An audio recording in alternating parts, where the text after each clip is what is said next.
Hello and welcome to the Hoop Collective podcast. We talk about the NBA, which we're doing on Sunday morning. Good morning, folks. Joining us from Miami, Florida, where he's got an afternoon game with the Spurs and Heat today. That's why we're doing it early, because the Spurs got to get to Paris. And I'll take over from there, Bontemps. Thank you very much. Tim Bontemps.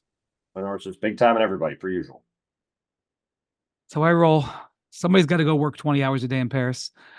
Joining us from Dallas, Texas, tough life, where he's recovering from his 12-year-old twin's birthday party overnight.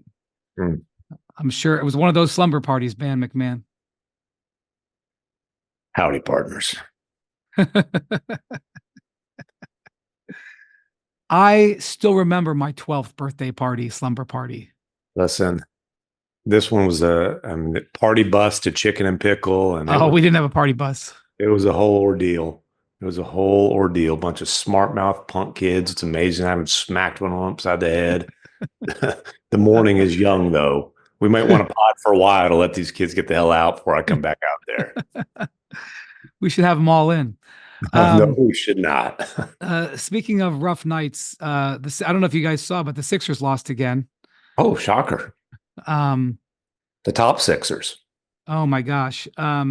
So Bontemps, you've devoted so much time in your life traveling up and down I-95 for the last few years, including this year. True. And since we last spoke to everybody, they announced that Joel Embiid's foot sprain, which... Oh, good news here. Good news. Yeah. Joel Embiid's foot sprain is healed. That was actually in the press release. Great. That's great. Great. I was like, okay, he'll be upgraded. I was waiting for the second sentence, which he'll be upgraded to, questionable or something. And then they said, however, his knee is swollen again and he's out for another 7 to 10 days as they go on the road. Not so good news. Not so good news. And they lost again. They've lost 5 in a row. They've lost 8 out of 10. And Bontemps, this is on the horizon of being one of the worst disasters for a season in the modern NBA. I don't know if I would quite say it's Lakers when they got Dwight Howard and Steve Nash. That this is going to be fun, because I don't really think that was quite the same. Kobe ain't on this roster, but this was champions of the offseason. Let's go. Let's compete with the Celtics. And, we're having conversations about worrying about their top 6 protected pick. This is a grade A disaster that's unfolding here in Philly. Yeah. I mean, I would say the season is over today, if not for the fact that the Bulls this week, we'll see what happens Sunday against Portland, but in their last 3 games, the Bulls have lost to the Pelicans, who've gone on a nice streak lately. They got smacked by the Hawks on a Wednesday when this was the Hawks starting lineup: Dyson Daniels, Vic Krejci, Keaton Wallace, David Roddy, and Clint Capella at home. Not exactly great. And then they lost to Charlotte on Friday. So the Bulls, who are only a couple games ahead in 10th place, seem like they might be starting to enter the mode of trying to keep their own top 10 pick. The Bulls are making damn sure they're not going to send the number 11 pick in the draft to the San Antonio Spurs. They're doing their best to make MacMahon look wrong. However, all that being said, we've talked about this stretch the Spurs are in, the Sixers are in, this 13-game stretch for the trade deadline. They're 0-3. They're playing Milwaukee on Sunday. They have all these guys out. Real quick, Paul George sat out, and this pod will go up and it will be known, but Paul George sat out Saturday's game with groin tightness, it said. Is that just him skipping back-to-backs, or is he actually injured? We'll find out on Sunday, I suppose. Right. The whole thing is just because you had a game this last week where Paul George warmed up before the game, and then it was he was probable, and then he was out. Well, the good news is there's only 3.5 years left on his max contract. Yeah, there is no good news at this point with the Sixers. And like I said, 2024-25 Sixers, there is no good news. That's the team video, sorry. I have been convinced their season would be done when this stretch is over, because they'd be so far out of 10th that their only option would be to try to keep their pick. Chicago may make it so that by default, someone has to finish 10th, and maybe the Sixers will finish 10th if they can ever get their guys healthy. But I don't know how anybody could look at this team right now and think anything other than this season is completely cooked, which is a remarkable thing to say on January 19th about a team that, was right there with anybody in the offseason and had 3 guys that made all-star teams last year and were 3 of the top 20, 25 players in the league on their team. Like, I don't think they were going to beat Boston, but certainly we thought they were going to be a team that was a home court advantage team in the playoffs, or at worst in the top 6 in the East, not in the bottom 5, and pondering the attempt to try to keep their top 6 protected pick. That, by the way, if they end up with the 8th or 9th pick in a loaded draft, it goes to Oklahoma City, is the latest part of the treasure trove of assets that Sam Presti and co have. The Thunder have gotten a little bit unlucky since they started acquiring top picks. Like, the Rockets, it was like right on the edge there where they were going to get that Rockets pick, and then the Rockets were able to get into there was, I feel like there was jumped another up. The Jalen Green pick became the pick that they would have had. I feel like there was another one where they were like right on the edge and then didn't get it. The Jazz last year, but yeah, the Thunder, that's a little different though. Yeah, the Jazz aggressively made sure they're like the Jazz pulled what the Bulls are doing right now. Like, let's take a turn and make sure we keep this pick. But yeah, the Thunder will. It's crazy. This team might win, I don't know, 650 games over the next decade and have a lottery pick most years.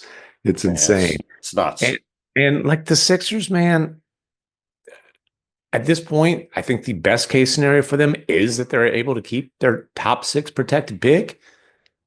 I'm not sure how you're going to be able to pull that off because, well, they're going to be somewhere in the top 10 record wise. It's just whether they get lucky in the draft lottery or not. And under the new rules, there's a much better chance of that than there used to be. But we're talking about an extraordinarily unlucky team. Are we going to bet on their luck turning now and they end up with the number 1 pick in this draft? It seems unlikely to me. Well, they've had the Tyrese Maxey luck, and that's about it. That's true. That's true. The one sliver of good news they had season-ending knee surgery with Jared McCain. But like, forget about like just the picture this season.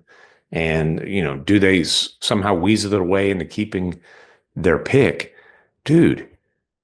Paul George, the Clippers are looking very smart for not wanting to go full boat max on him. And Joel Embiid, how much money is he owed? The guy's played 13 games this year. Because there's been so many, because the Sixers have to be very careful with how they announce the injuries with Joel. It's something it's very delicate with him. And also, just because there's been so many different rounds of it that it can be desensitizing. I think people are losing track of the fact that he keeps missing games with this knee swelling, and they're not announcing an injury. He hasn't gotten hurt. His knee is just broken right now. It's going to be chronic through the rest of his career. The guy played 39 games last year, and honestly, that's going to be a number I'm not sure that he reaches a lot in his career, unfortunately. And this is a dude who, with this extension, is owed $67 million in 28, 29.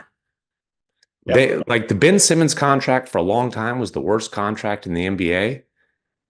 The Sixers have 2 contenders right now. This has been Paul George's worst season since 2015-16 when he was he's still coming off the broken leg, I think. That doesn't even count. I think he played 10 games that season.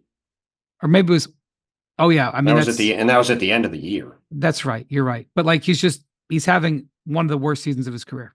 Yeah. He's averaging 17 points and he is shooting 42% from the floor. And he's played, he's at least played the majority of their games. But again, the hope with Paul George is he's going to be able to play 60 plus games.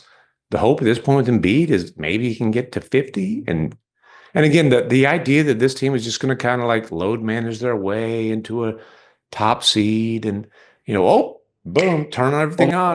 Playoff time. They have had every single guy on the team shoot horribly on wide open shots, including Paul George, which has been a big part of the problem when they've had guys on the court. And then,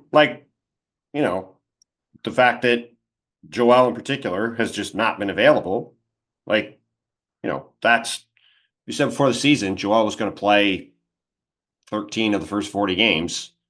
You'd probably think the Sixers were better than this, but it's not like you'd think they were going to be 28-12. So, when Paul George has missed more than half the games, and like you said, Jared McCain was the one bright spot they had. He's now out for the year. Him and Gershon Yabusele are the two guys who played above their expected level the whole year. Tyrese Maxey has been a disappointment. He has played far below the level you'd hope for him, despite the fact that his numbers overall are fairly gaudy. He has not shot the ball well. He has not played great. So, yeah, I mean, it's the season has gone as badly as it possibly could have in virtually every way. And that's how you're sitting here if you're the Sixers going into this game Sunday. If they lose, they're on pace to win 30 games and be firmly in the mix to, have some potentially lottery luck to keep their pick. So let's just talk about that real quick, because I just want to focus on the situation because, they're quote unquote not giving up right now. I mean, they're, I assume, trying to win these games. Right now, they have the 8th worst record in the league. There are 7 teams that have fewer wins than them. And by the way, I don't think there's any way they get worse than 9th. This is my point. Yes. This is what I keep talking about with the standing stuff. Yeah. So if you look at the teams that are quote unquote ahead of them, behind them, I guess, but ahead of them in the Tankathon, Utah has 10 wins. I don't know if Utah. So the 76ers, as we do this pod, we'll see what happens on Sunday. They have 15. Okay. I'm not sure Utah is going to get to 15 wins before the end of February. If they do, it'll be kicking and screaming. You want to okay. I would just say it this way, Brian, to save time. The 7 teams below them, Brooklyn, Portland, Charlotte, New Orleans, Utah, Toronto, and Washington. The one team I think that has a chance to pass them is New Orleans, right, because they're now healthy. They're winning games. I think there's going to be some motivation to play their guys, play Zion Williamson when they get Brandon Ingram back, to play him. I think there's a world Philly gets to 7th. I don't think any of those other teams are going to be winning very many games the next 3 months. And the point I was making was the teams that are on the other side of them, San Antonio, Miami, Detroit, Phoenix, Golden State, Sacramento, those teams are going to be winning at a way higher clip than the Sixers are. So to me, they're going to be somewhere in the 7 to 9 range, depending on what happens to Chicago, depending on what happens to New Orleans, which is outside the top 6. And it all comes down to they're going to have a somewhere between 30 and 40% chance, depending on exactly where they land, to have a coin flip, ping pong ball situation go in their favor. I mean, and you talk about like the biggest disaster seasons in recent NBA history. We can talk about some of the Brooklyn seasons, but this is the thing there was those were cases of, hey, this super team didn't want to stay together for a wide variety of reasons, whatever. Like that was a super team breaking up. This is a so-called super team that you're stuck with. You're potentially stuck with. Well, at least if this thing blows up, though, at least Brooklyn got a bunch of fodder for a rebuild. Now they had to go scramble to get their own picks back, but at least when they traded Kevin Durant, they got a haul. Now they had to trade Kyrie at a bargain basement discount price, which, by the way, Kyrie, after the game the other night, somebody asked him about the anniversary of the PJ Washington trade. He's like, when's the anniversary of my trade? He said, we won that trade. I was bad goods. He was kind of rubbing it in the Nets' face. But again, the point is, like, dude, you think they're getting a haul for Joel Embiid at this point when he's due $6 million at age 30 for Paul George? I would never say that, but I would say that they have, unlike the Nets, who did not have their picks going forward, the Sixers, for the most part, I'm trying to look and see what picks they have out beyond this year. I think they have most of their picks going forward. They have several other picks coming in, including a future Clipper unprotected pick. And Other than this year's pick that they're Well, no, listen, I'm just saying they have control of their pick. They have Tyrese Maxey, who is a very good young guard who's obviously had a rough year. Like they have they're not the Nets who at that point were going to be at 0 with no picks going for 7 years. But I'm not trying to say this is some great situation. It's obviously rough, but they do, I think, have some potential outs. But the question, this is not the kind of conversation we were supposed to be having about the Sixers 40 games in the Oh my God, that's what I'm saying. But that's where we're at. Well, okay, so if they were to finish right where they're at right now, and they have the 8th worst record, it's roughly a 25% chance of keeping their pick. They have a 25% chance of going into the top 4. And if you're Oklahoma City and you are looking at a 75% chance of a top 10 pick, you're signing up for that trade 1,000 times over. Well, and if it doesn't convey this year, it's top 4 protected. Well, not top 10 because it has to be outside the top. Yeah, a 75% chance of a pick that would be somewhere between 7 and 9 or 10 or whatever. Yeah, right. That's pretty amazing. And again, if not this year, it's top 4 protected next year. Will things go better for the Sixers next year? I mean, they couldn't go worse, but yeah, I mean, have to figure. I don't know. The biggest problem is, why is Joel Embiid's knee swelling? That's the biggest problem because he didn't get hurt.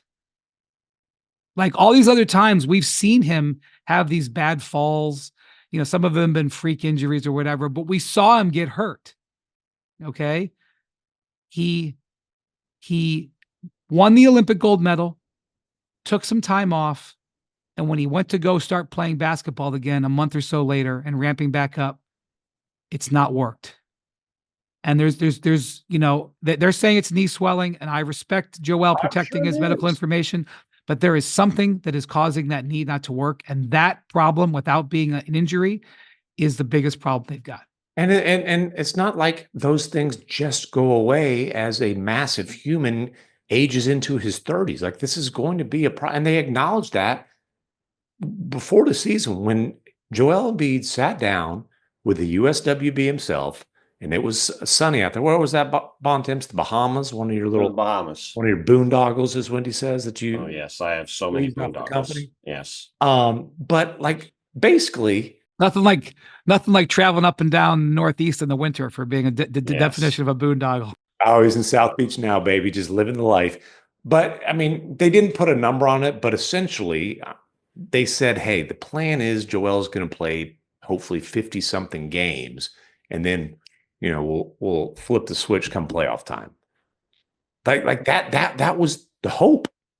It was. I would not say that was exactly the plan. I would not say this has gone the way I feel very comfortable saying this is not what the Sixers expected this plan to look like from the beginning.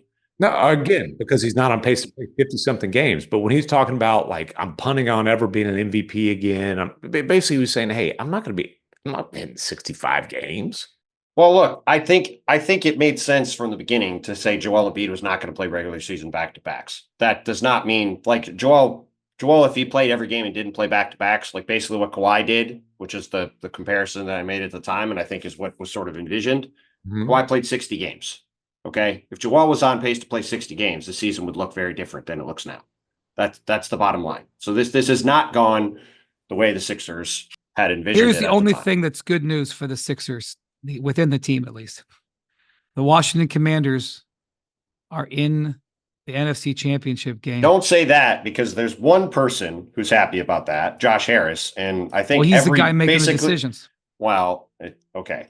So Josh Harris is happy, and the entire city of Philadelphia potentially is going to be playing the Commanders next weekend. And let's just say that I have Sixers friends that are not thrilled that Josh Harris owns the Commanders. As I said, the Sixers organization, not the Sixers fans. But that's not the Sixers organization.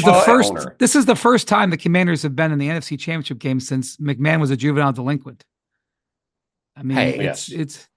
I was a juvenile delinquent well into my 30s. Well, listen, if Embiid was healthy the whole time, they'd be maybe a 500-ish team. They're 7-6 when he plays. Oh God. Well, when the three guys play and finish a game, they're 6-1. So wow, I didn't know that number.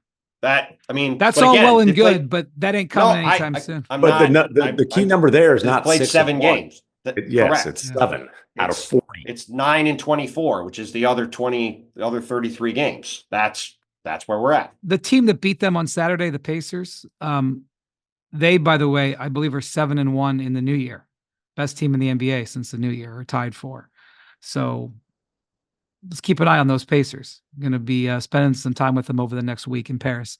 Also a believe. team that is doing I hope pretty you and well. Carlisle will eat some croissants together. I believe 6-2 in their last 8 games, I think, or maybe 6-1. And Devin Booker, Bontemps, I think, should be getting lauded by Suns fans because about Not 10 just me.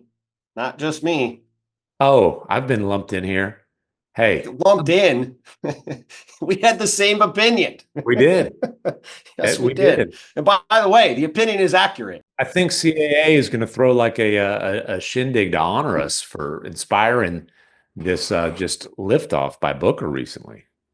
Listen, if the All-Star rosters are picked from January 1st on, Devin Booker will be a starter in the All-Star game. Well, and again, it was never is Devin Booker an All-Star caliber player, but All-Star game based on performance this season. Correct. So Booker had 35. They won in Detroit. They're 6-2 over their last 8 games. They had been 1-7 over their previous 8 games. Booker has scored 30 plus in 5 straight games, which is the second longest streak of his career. His longest streak is 7 games. Honestly, that actually surprises me. That I thought he would have had some me too. longer ones, but okay. The first game that Nick Richards played, they traded for him. He played in Detroit. And by the way, speaking of Detroit, real quick, and I have nothing bad to say about Mr. Isaiah Beef Stew Stewart. Oh, you better not. You were playing with Legos like you did Miles Turner. I'm pro Lego, buddy. Real men build Legos, especially with their children. So his branding Miles Turner less than for being a Legos guy, as he did the other day, I just won't stand for it. So I side with Miles Turner. Also, you side with Legos. There was an amazing, I have a 7-year-old, so let's be honest. There was an amazing moment on NBA Today this last week where Derek Lively was on NBA Today, and in the middle of the interview, unplanned, Malika asked him about Legos, and he's like, "Oh, well, let me show you." Oh yeah. And he flipped his Zoom, his iPad around and showed her his Lego setup. Anyway, big Lego guy. Nick Richards, first game for the Suns on Saturday. How about a little 21-11? Not bad. Off the bench, which I don't anticipate will be the case much longer. So we'll see. I'm not going to base a lot on, for a one good game from Nick Richards, but the Suns, who needed to run hot, are running hot. Now, if you want to have fun with, hey, the Suns running hot, or is Devin Booker running hot? Well, Devin Booker is running hot. If you want to have the fun with when they're healthy, when KD and Booker both play, they're 19-7. Yep. Now, again, the problem is that's not that often. Also, they're 19-7, and that lineup or that duo, like the net rating, isn't what you would anticipate or want when you have a dual superstar duo out there. And remember, their 8-1 start was like just pulling game after game after game out in crunch time. The net rating is 4.1, which is, a bit better than middling, but 19-7, and two guys who can certainly get you buckets down the stretch. I think that it's so tough to see like how they can raise the ceiling of this team. Obviously, there's the whole Jimmy thing that's out there, and we've talked about just the challenges, the obstacles of making a deal like that happen. But you've got this weird thing now where Beal's kind of been, I don't know if ostracized is a fair word, but it's a big one. And I'd have to look it up to make sure I'm using it correctly, but it feels that way. Richards was a nice little swing to make a desperate upgrade on the center position. one that sacrificed almost all their draft picks left. They had 3 Well, second-round picks. They traded all of them to get them. except for the 2031, which does. Well, no, I know. I said their second-round picks. Oh, yeah. And the 2031 first-round pick, it's one of those things where, hey, that pick has value. It has a lot of value. Why does it have a lot of value?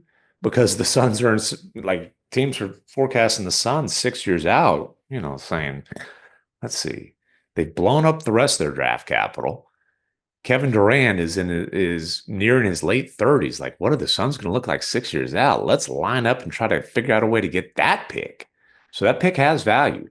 Would it be wise to cash in the value of that pick for this roster? Well, there's all in as all in gets.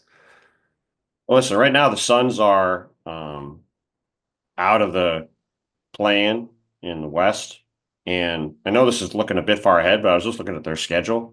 This is their schedule from March 2nd to the end of the year. Minnesota, Clippers, Denver, Dallas, Memphis, Houston, Sacramento, Lakers, Raptors, Bulls, and then Cavs, Bucks, Celtics, Wolves, Rockets, Bucks, Celtics, Knicks, Warriors, Thunder, Spurs, Kings.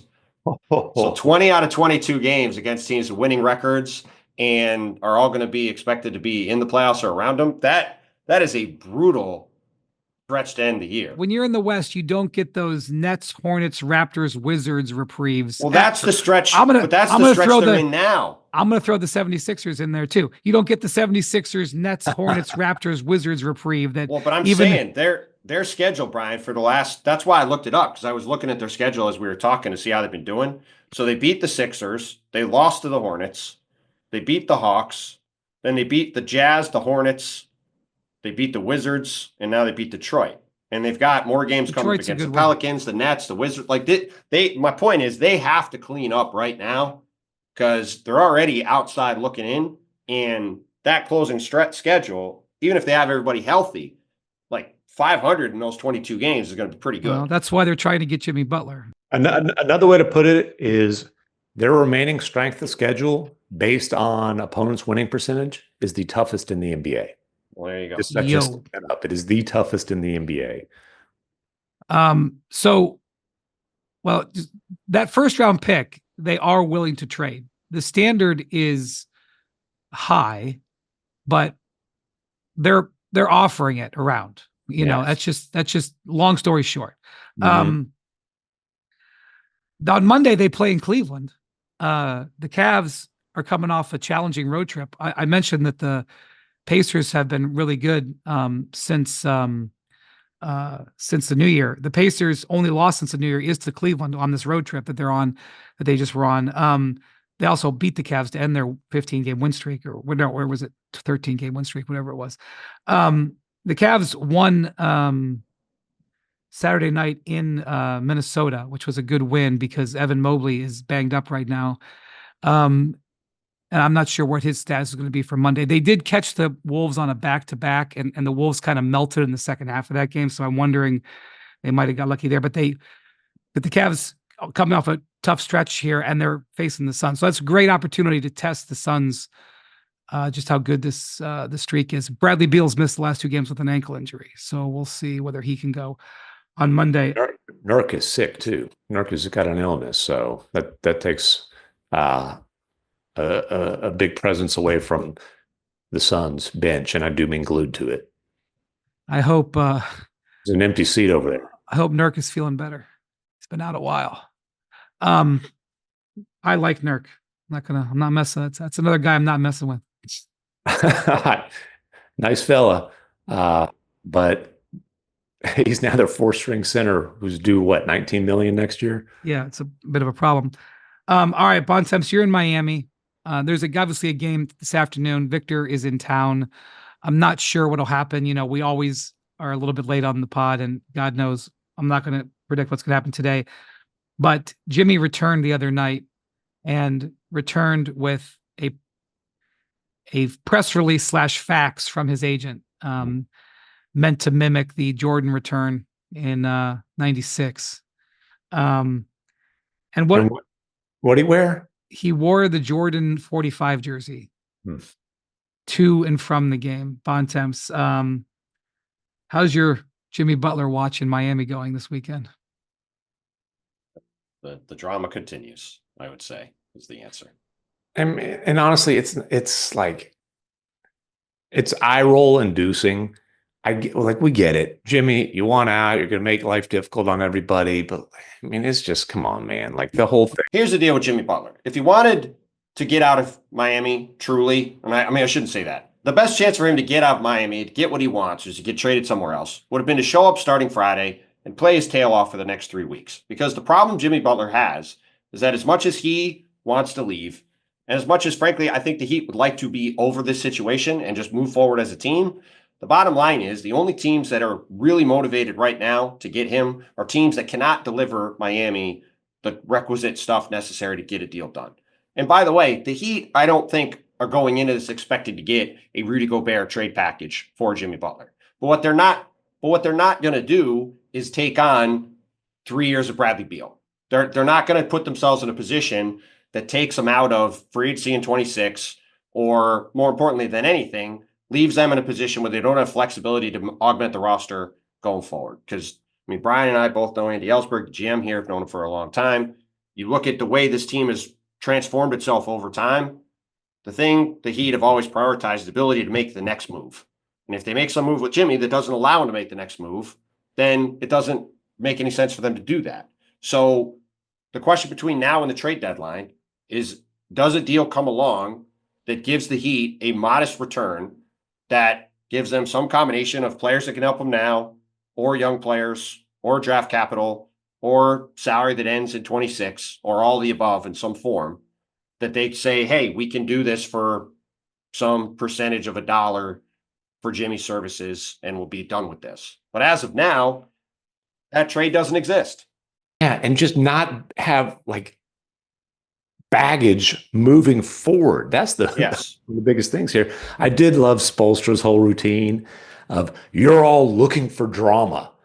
As far as silly questions like what is the temperature of the room or how's everybody feeling, that just sounds so dramatic. We're professionals. We're fine.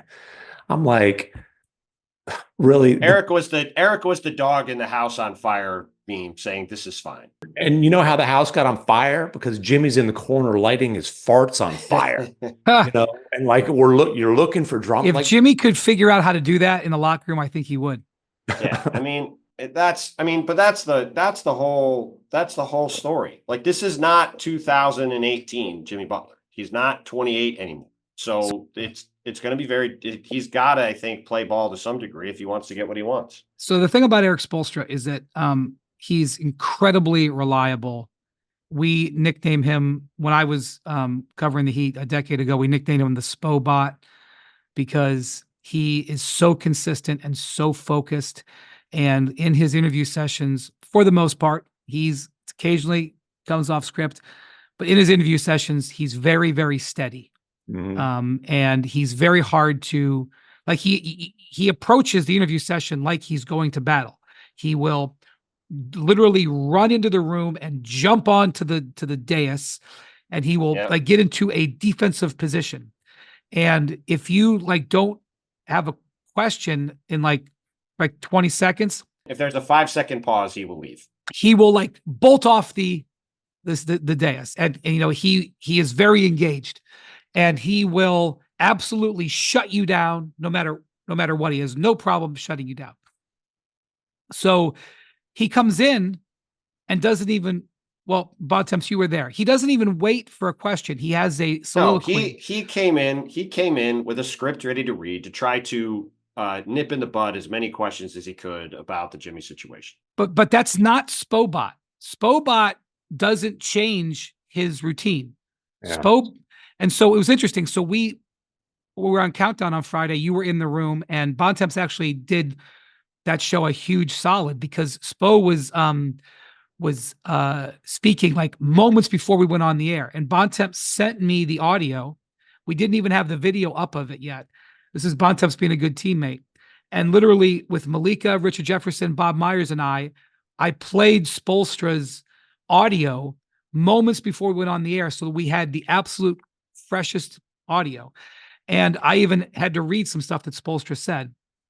And I thought Bob Myers' reaction to that was very telling, because obviously Bob has the history of being in this Lived through these situation. situations. And he's Yes. just like, that's Eric Spoelstra demonstrating this is getting to him, which was the exact opposite of what they wanted to put out. Like, nothing's getting to us. But the fact that he came in with that. Yeah, I mean, that was obvious. That was obvious the second he did it. But look, like the Heat, that's my point. The Heat are tired of this situation. Like, Who that isn't? no, But that's I mean, I'm tired of it. That's my point. Like, everyone is tired of it. They would like it to be over. It's not like this is some situation where, oh, they're dug their heels in and said, man, we're committed to making this work with Jimmy Butler. We're never trading him. This isn't happening. But the problem is, again, there isn't a market for Jimmy Butler. And part of that is because Jimmy Butler is a huge pain to deal with. So if Jimmy Butler decides to play ball for 3 weeks, I think it would help him greatly in his desire to get what he wants. Do I expect that to happen? No, I do not. Let me just say two things real quick, and then we can move on from Jimmy Butler for this moment. The first thing, and I can't emphasize this enough as somebody who with Shams Charania has been on this story for months now. Jimmy's number one focus is getting traded, preferably to the Phoenix Suns. Everything else is secondary. Not getting traded to Team X, not getting traded to Team Y, getting traded to the Phoenix Suns. And so anything that you want to bring that's rational, if it doesn't mean getting traded to the Suns, Jimmy is not going to be interested in it right now. That's one thing you got to remember out of all of that. And that is the way he is operating. The second thing is that what Bontemps has been saying for months as well, which is that Butler's best move is to just focus in playing. I think that's on the table, but not until after the trade deadline. And so that's one of the things that the Heat have in the back of their mind. Well, I will say the most interesting thing that was said on Friday night was when Jimmy Butler was asked by Tim Reynolds at the end of his presser, what happens if you're on the team on February 7th? He said, I'm going to hoop, which I did not expect him to say. And frankly, if that is actually true, which, by the way, we're in like the absolute funhouse mirror zone, so like who knows what's true or not. I just was surprised that he even put that out there as a possibility. Because he is theoretically could be a free agent. And if he's not a free agent, he will be essentially a free agent because he's going to look for an opt-in and trade or a sign and trade. But and by the way, I do, as I've said the whole time, I do think that's a real option because for all the reasons we've talked about with the difficulty to trade numbers of that size salary-wise, and just frankly, I'm not sure how many teams are going to be that interested in taking on Jimmy midseason. I am not sure that the Heat will find a trade that they can do by the 7th. I think they're going to try very hard to find a trade that they can do by then, but I'm not convinced one's going to materialize. I'll just say this, like, I agree with you. I think and by the way, since Jimmy had his meeting with Mickey Arison on Thursday, there is no doubt an uptick in discussions around Jimmy Butler. The Heat shifted into a new gear after that meeting. I even had a team on Friday call me and say, hey, this team is trying to dump some salary. And they go, hey, we were just talking with a couple of teams who were trying to dump a salary. And they all of a sudden like had to like end our phone calls to go do something bigger. They said, what's going on? And I go, well, I don't know, but I speculate that it has to do with Butler, and not just a direct Butler trade, but 3 and 4 team trades. The point is, I do think the Heat are actually trying, but I'm also going to point something out. And I'm sorry, MacMahon, I've rough-shot it over you here. As we sit here today, at this exact moment on Sunday morning, the Heat have 20 losses. The Pacers have 19 losses. The Pacers are in 5th place. So if the Heat can't find a trade and they limp their way to February 7th, and then Jimmy Butler is now not incentivized to force his way out, but incentivized to play strongly, to increase his bargaining position come July, this is not a potentially lost situation for Miami. Look, if that happens, Jimmy Butler balls out from February 7th through however long the Heat are in the playoffs and playoff Jimmy shows up in the spring, that will greatly enhance the market for him this summer. I shouldn't say greatly. It will enhance the market for him for sure this summer. But and look, I do agree that he want to make a trade now. I think everybody here is ready to move on from this whole thing, but it's just a very difficult trade to make for a lot of reasons, and I'm just not sure one's going to materialize. Yeah, and it really just, the full circle thing here is it just gets back to, they are not going to do something that is going to be a negative next year and into the future just to get rid of the biggest headache in the league. And Jimmy has successfully made himself again the biggest headache in the league, which you knew was happening. I mean, like literally you knew this was happening as soon as Pat Riley's press conference in the last season ended. Yeah, I mean, we knew this summer when he didn't get extended that at some point this is going to come to a head, and it's come to a head now. Yeah. Jimmy Butler's right now, you said enhancing his value. Jimmy Butler's focus right now is enhancing his ability to make a trade. At some point this year, Jimmy Butler has to think about next season. I think right now he'd prefer that that's with the Suns or another team. But the last time Jimmy Butler played a game that he was fully invested in, I mean, he can say whatever he wants, but actions over words, was a month ago in Detroit. And he went for 35, 19, and 10 and 4 steals. Yeah, I mean, Jimmy Butler's still a really good player when he's fully locked in. All right. On the floor.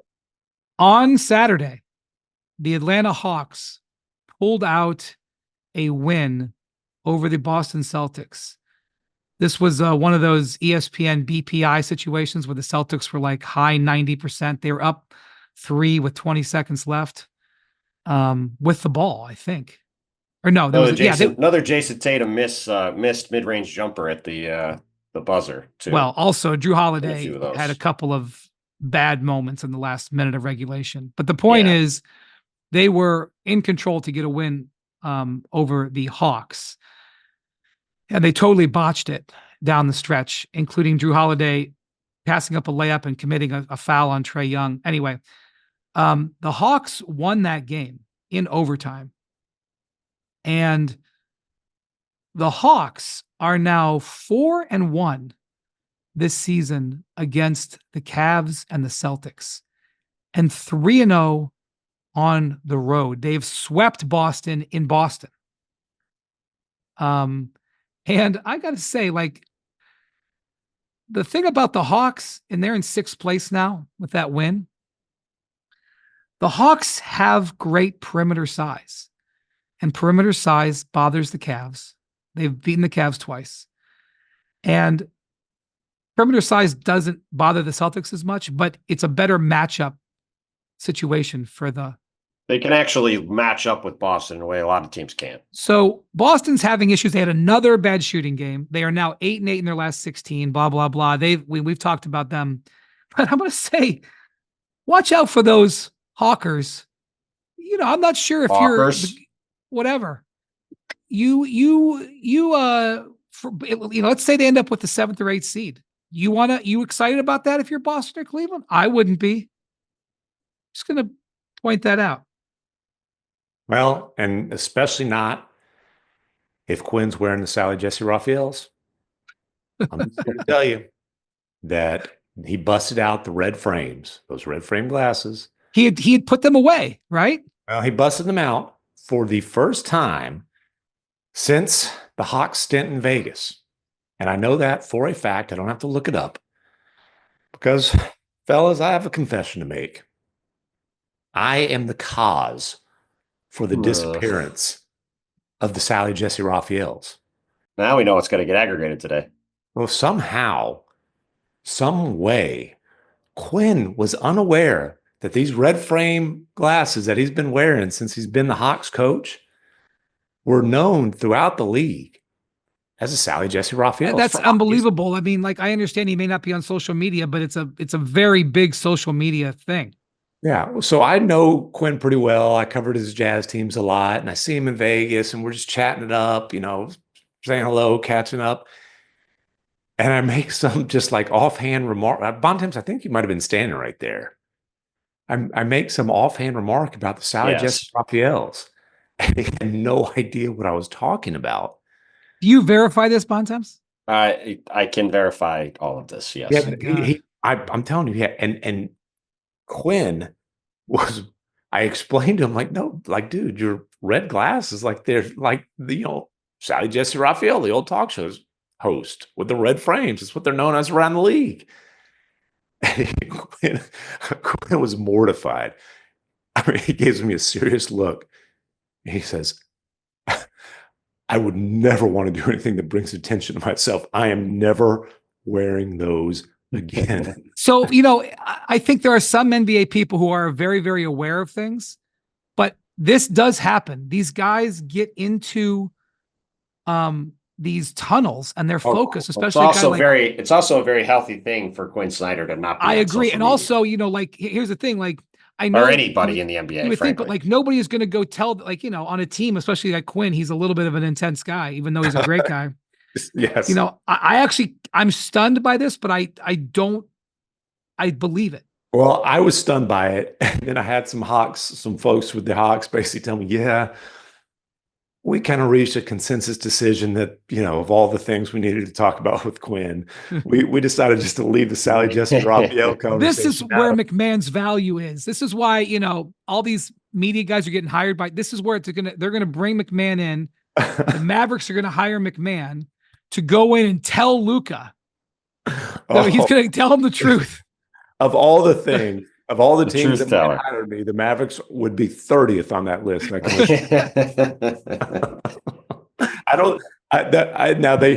Mavericks would be 31st, actually. Yeah, every other team is unlikely. The Mavericks, it's a complete impossibility. But, and I'm not kidding you, last night was the first time since they were in Vegas that Quinn went back to the Sally Jesse Raphaels, and Sally brought a little extra juice, brought some luck, and brought him a road win against those big, bad Boston Celtics. Weather permitting, I'll see Quinn and the Hawks on Monday in New York, the day the pod runs, and I'll be interested to see if he's wearing them on Martin Luther King Day against the Knicks. We'll need more reporting on this story. I will be having a conversation with Quinn about the glasses one way or the other. He'll love that. I remember back in the 90s. Do it in the press conference. I'm sure he would. I will not do it in the press conference, but I will have a conversation with him about it for sure. I will report back. So back in the 90s, I remember I don't remember if it was Chicago Sun-Times or the Tribune, but remember when Dennis Rodman was always changing his hair color? Of course. He was like, and sometimes he would go like with the multicolored or whatever. The Sun-Times or the Tribune used to have a little chart they ran that listed the Bulls' record when Rodman's hair was different colors. And so I am saying, Atlanta media, this is a great opportunity to start charting the Hawks record. I wouldn't be surprised if there's a Twitter account or something out there. Okay, yeah, maybe there is. That's all right. I don't know if there is, but I wouldn't be surprised because, like, I'm sorry, it's something like the scouts and stuff. That's where I first heard it. They joke about, but like, if you're a hardcore NBA fan, you're a league pass. Like the Sally Jesse Raphaels were part of the like joy of watching a Hawks game, of seeing Quinn just go frantically crazy over there with these bright red frame glasses on.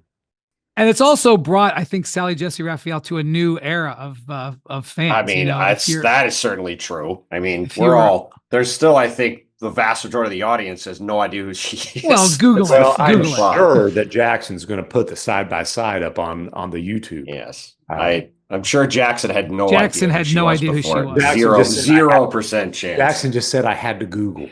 Yeah, of course. That's fine. That's, you're supposed to, that's what it's for. But by the way, Quinn knows who Sally Jesse Raphael is. That's what's most important. And by the way, over the last 19 games, the stretch that the Celtics are 10-9 in, they're now 25th in 3-point percentage.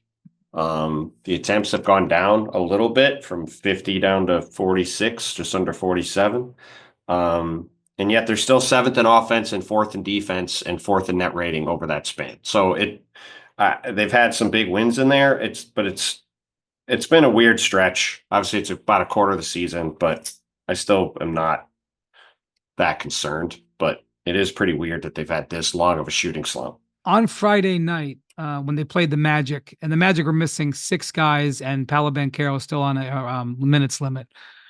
When they played the Magic, they took their fewest number of threes in a half of the season in the first half of that game. And then the second half, they sort of went back to their standard. And the players after the game talked about, the better balance that it was, not so much in the number of threes, but how they sought to establish some presence on the interior and then move to the exterior, basically use the 3-pointer in conjunction with the interior scoring, not as the be all end all, because, very well known, they came into the weekend. I don't know where they're at now. They were averaging about 8 or 9 more threes per game than twos. And so, nobody is saying that the 3-point shot isn't awesome and was a driving factor in their team's victory in the title last year. But I do think that the balance is the factor. And like Joe Mazzulla is, full bore. He doesn't, but like it was interesting to see them change their game plan a little bit. And so let's keep an eye on that. Quinn, peering through those sallies last night, saw a whole lot of Boston bricks. 15 of 52. That's 28.8% from 3-point range. Exactly half of their field goal attempts were threes. And look, Mazzulla's thing, and it certainly has been proven right over time, is that the math will break the Celtics' way over the course of time. But yeah, it's hard to win games when you're shooting 28.8% from three on that level of volume. Sure. Cavs 7 games up in the standings right now. All right, Bontemps, you got to get to work. MacMahon, you got to. Are you cooking up a big breakfast for those kids? Eggs, bacon. I think I've got a bunch of dishes to do, but the IT department handles the cooking. All right. Thank you, Jackson, our producer. Thank you, MacMahon and Bontemps. We'll get some croissants for breakfast. No, I'm not there yet. I'm in LA right now. It's very early. Then you're head to Paris, baby. Yeah. Well, next time we'll speak, we'll be overseas and hopefully have some good stuff there. God knows what these two guys are going to come up with in the next couple of days. Thank you for watching, listening to the Hoop Collective. Another 2-3 days, I might have this laryngitis totally gone, guys. It's going to be very exciting. Just in time to say, pardon-moi. No, how do you say adios amigos in France? It's amigos is a Spanish word. I mon would ami. say. Well, hold on. Shh. Say it again. Au revoir, mon ami. Au revoir, mon ami. Yeah. Yeah, that's how we're in it. Okay, but we have to use the actual sign off too. Oh, adios amigos. Thank you.